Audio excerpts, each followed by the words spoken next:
Transportation for America national campaign. I'm just going to give a few words, and then I'm going to allow the speakers to speak for a few minutes. Here in Los Angeles, we see the crisis that is happening across the country. Just to name some of the things that are happening across the country, Chicago, they just lost 1,000 transit workers. In Atlanta, they just lost a quarter of their bus service. In St. Louis last year, they lost half of their bus service. All of the cities, major cities across the United States are struggling. Not only that, but all of the bus riders are left stranded in the street. What we're asking for today, once again, is for Senator Boxer and the rest of the congressional delegation of Southern California to sign on to this bill, SR 3189 in the Senate and HR 2746 in the House, to create 30 to 50% flexibility for agencies to use some of their capital funds for operating the system. Operating covers workers, salaries, benefits, and fuel. That's what we need to keep trains and buses running in this country.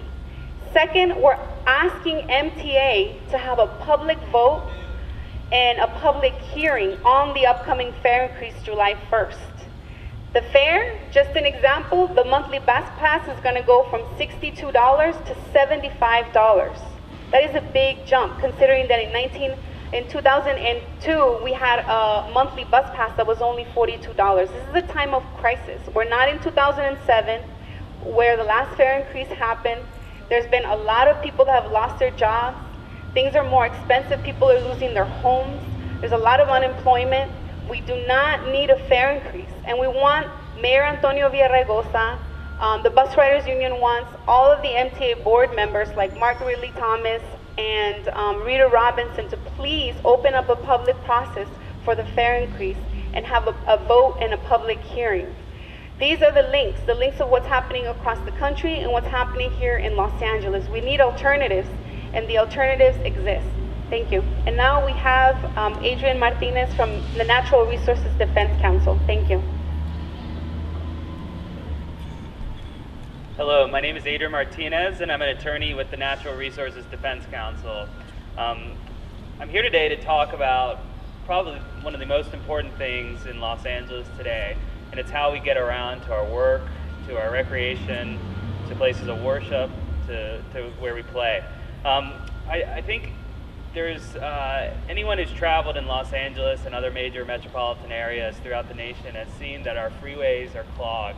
They're clogged with single passenger automobiles, people in one car trying to get from one place to another.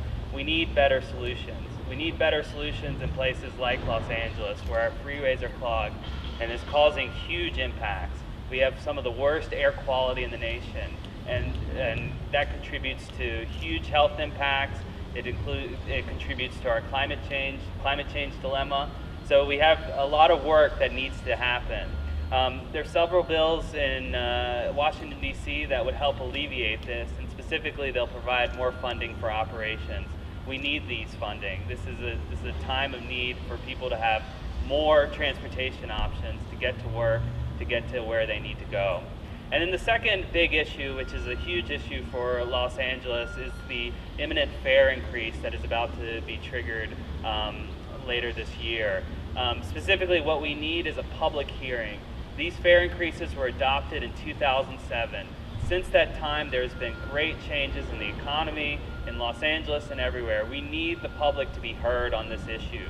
We need to have a public hearing, so we're calling on the mayor and other leaders to provide the public with an opportunity to weigh in on whether or not a fare increase or continued fare increase is a good idea. And now I'll transfer it to Aaron Steva from CalPERC.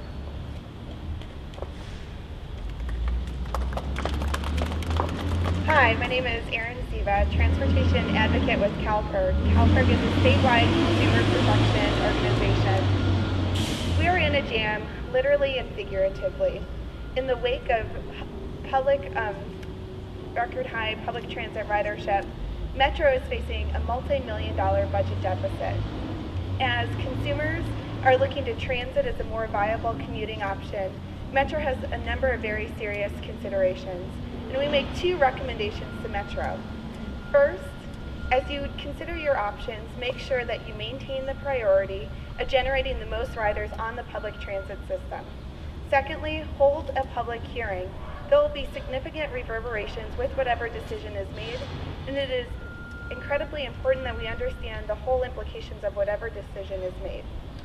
Second, I think it's important to take a step back and consider why we're in the dire situation that we're in. For decades and decades, Congress has prioritized highway construction at the expense of transit. They spend 80 cents of every transportation dollar on highway construction, leaving transit left in the dust. Now Congress has an opportunity to change course. Senate Bill 3189 would give transit agencies more flexibility to spend resources where they are needed. We cannot continue business as usual. Our transportation policy is outdated and does not reflect the growing importance of public transit for Angelenos and our community.